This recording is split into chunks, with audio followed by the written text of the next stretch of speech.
Hello, everyone, and welcome to Celebrating Marvel Studios. I'm Constance Miller.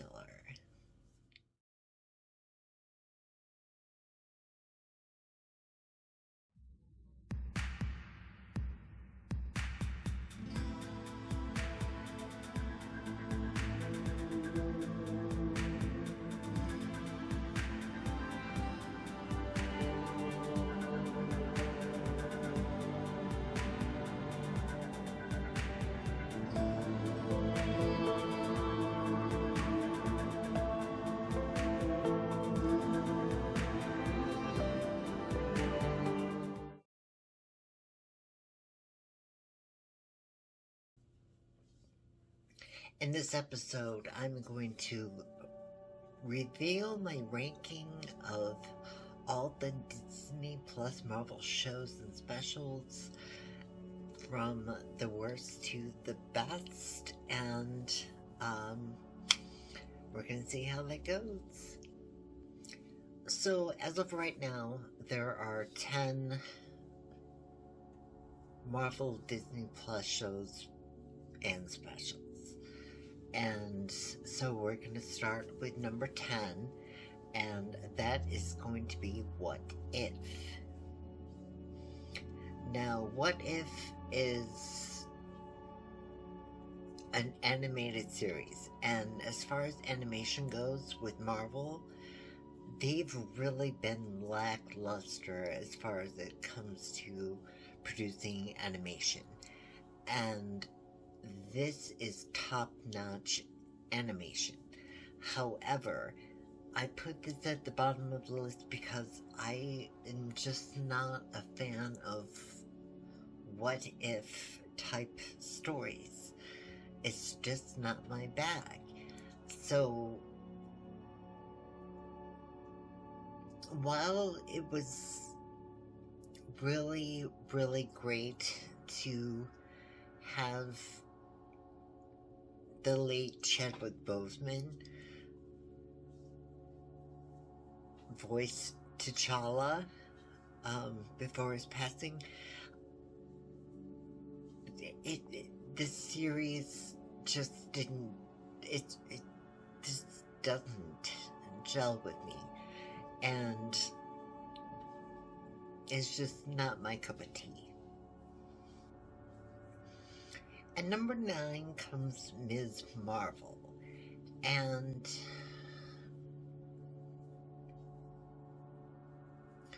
I really have to give kudos to the fact that this is a character that breaks boundaries for many different reasons, and there was a lot of structure and a lot of credit given there, and there was some incredible writing that happened with this program, but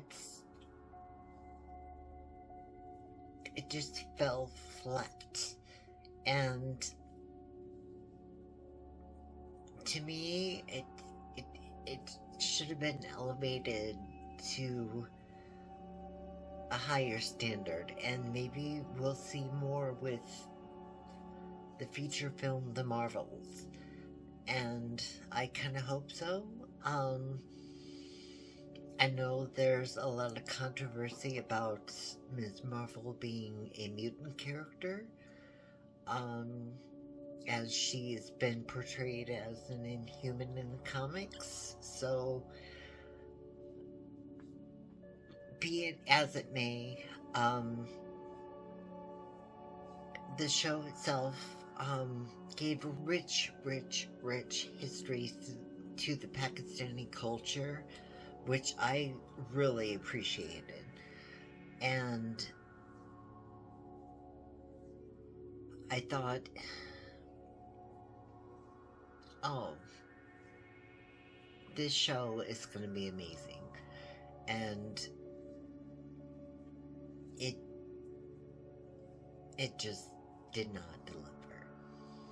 Number 8 brings us to Werewolf by Night, the first special presentation brought to Disney Plus by Marvel Studios, And this was, I really wanted to put this higher on the list, because I really enjoyed this. I thought it was a great film noir horror extravaganza, and there were so many good aspects about it. I thought the cinematography was just fabulous, and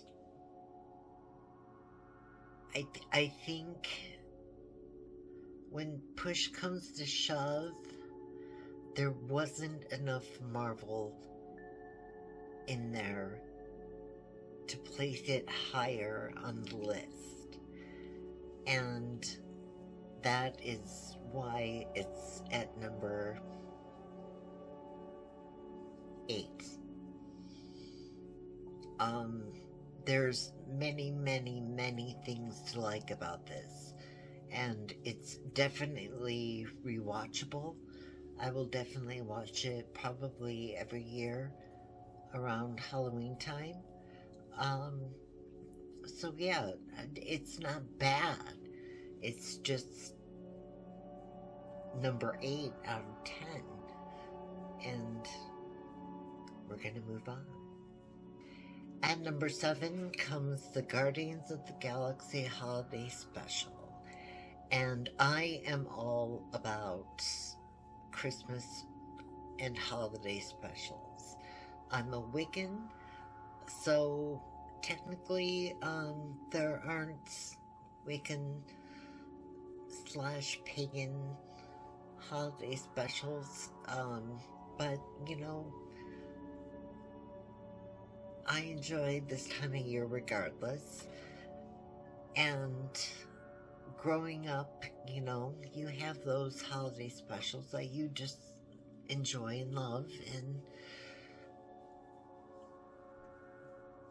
and this might be one to revisit every once in a while.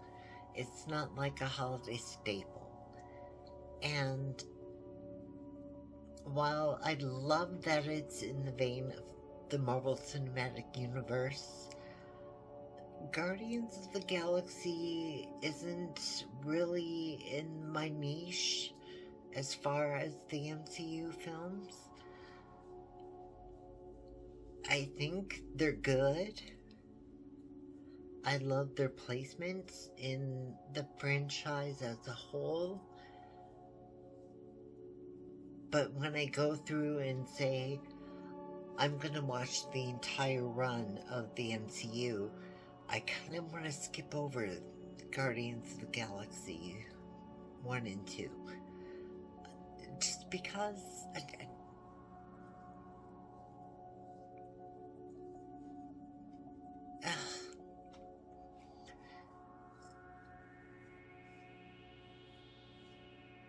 yeah.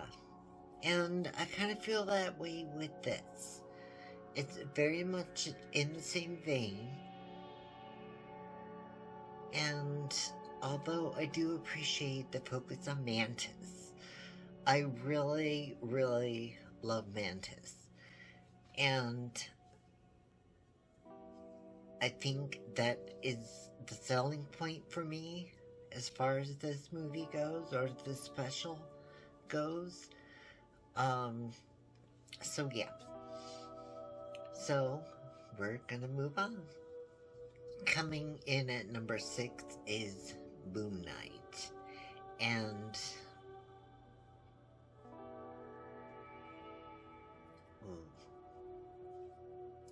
brilliance with Oscar Isaac. No doubt, across the board. Just brilliance. However,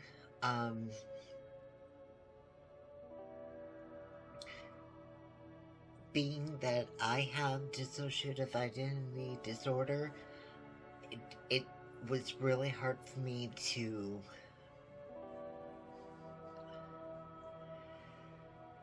take this adaptation of the disorder and take it seriously.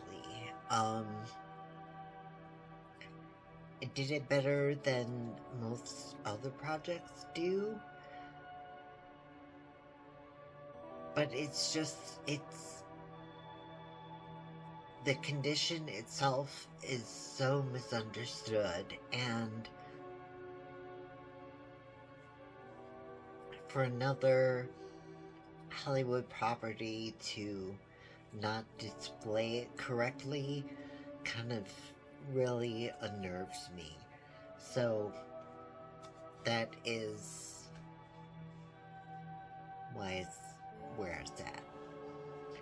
Number 5 is She-Hulk, and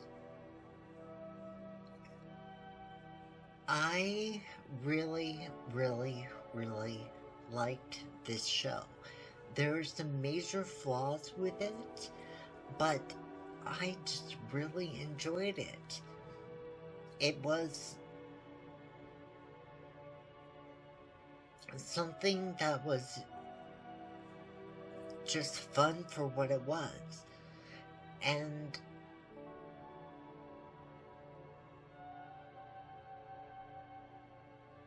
how else do I categorize it?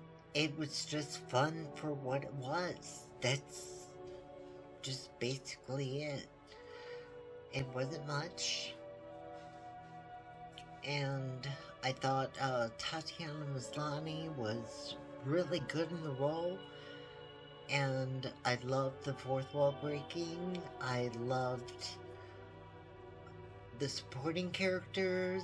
I didn't care for Tim Roth coming back as Emil Blonsky / the Abomination. I thought that it killed his appearance in The Incredible Hulk.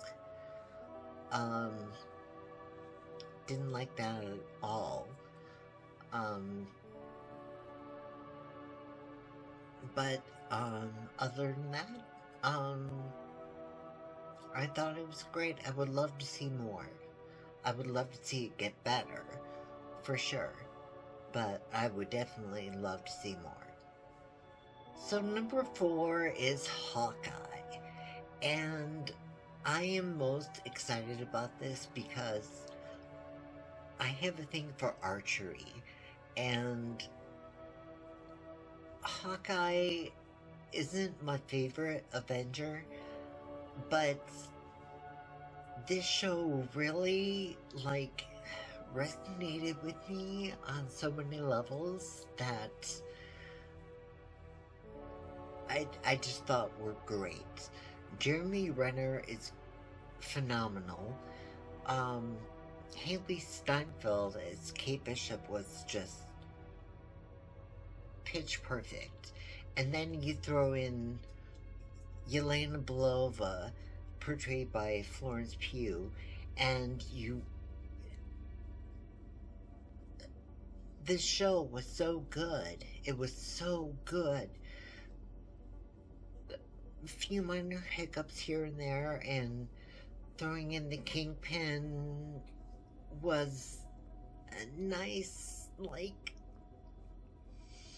I'm gonna punch you in the face, yet take it back just a little bit, because it's not the Kingpin we remember. But it was still quite good. I enjoyed it. I really, really, really enjoyed it. And, I'm gonna have to rewatch it. I think it's gonna be a holiday staple for me. So for number 3, I went with Loki. And for all the greatness that there is with this show, my biggest thing about it is it's really difficult for me to wrap around variance time travel, what ifs, and things like that. I'm a very canon central person, and this show is very anti canon. So, so when you throw in all these variants and alternate realities and things like that, I'm just like, oh, it's a cop out. It's a way for you to just cheap things. But it did it really well, and I can't argue with that. And it made me actually like Owen Wilson, which I never thought would happen in my entire life.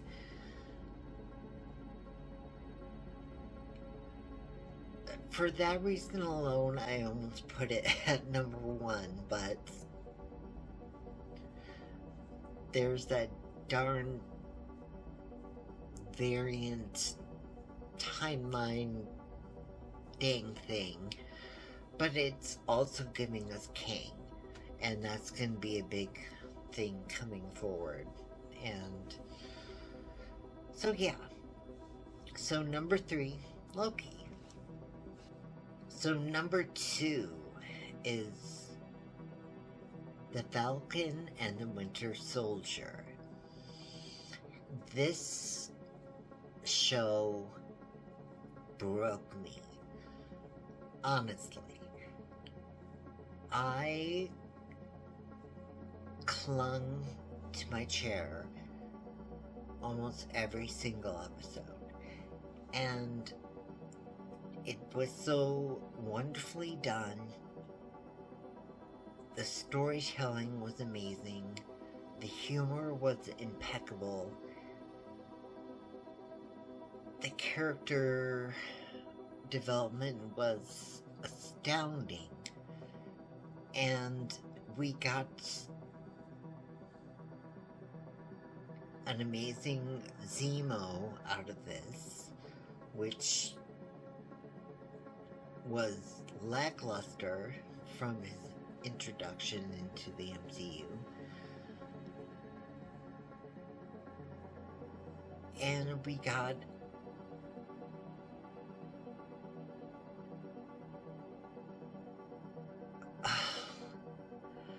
some horrific elements that I think needed to be intertwined into the MCU as a whole. That there are consequences to what is possible with what is going on in the world as far as superheroes. And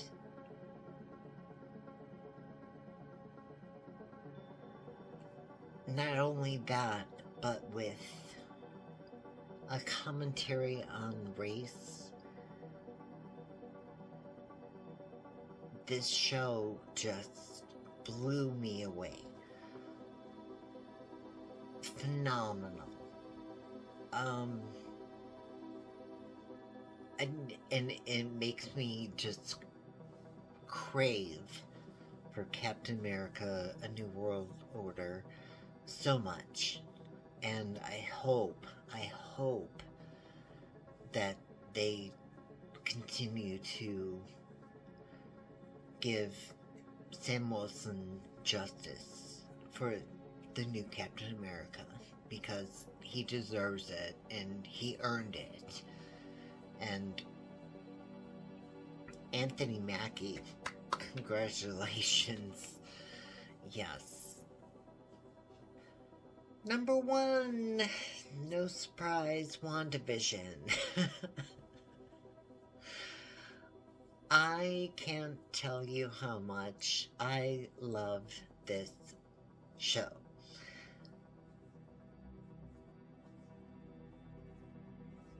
I take a look back and I think about like how much I was anticipating this, And I've already been a fan of Wanda well before WandaVision came along in the MCU. I thought she was handled very well. I wasn't a huge fan of her in the comics, so this was my first real big, like, hurrah as far as Wanda Maximoff goes in general. And what a journey it has been. And WandaVision just blew me away. And from episode to episode, it was just like,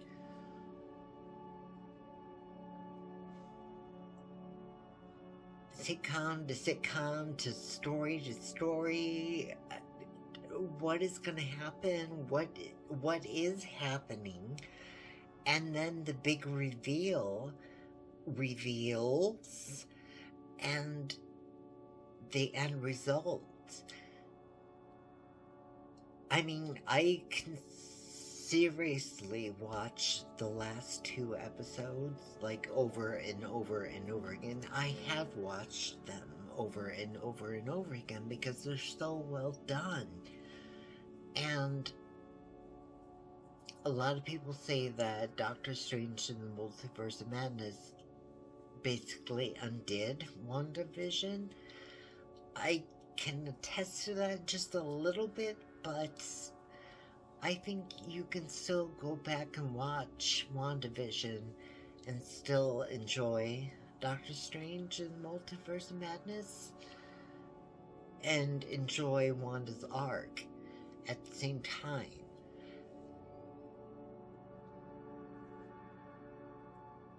Could have been handled better? Yes. But that's a discussion for another time. But WandaVision at the show, Elizabeth Olsen, Paul Bettany, Catherine Hahn, Tiana Paris. I mean, brilliant performances. And it's just so good. And it should be the standard by which every single Disney Plus Marvel MCU project is based off of. And that's my opinion. So that is my ranking of all of the 10 MCU Disney Plus projects to date. So what do you think? Drop your opinions in the comments below. Thank you very much for watching. And if you would like to support this channel, you can buy me a cup of coffee in the comments below, or in the description below, sorry. And as always, love and light to you all.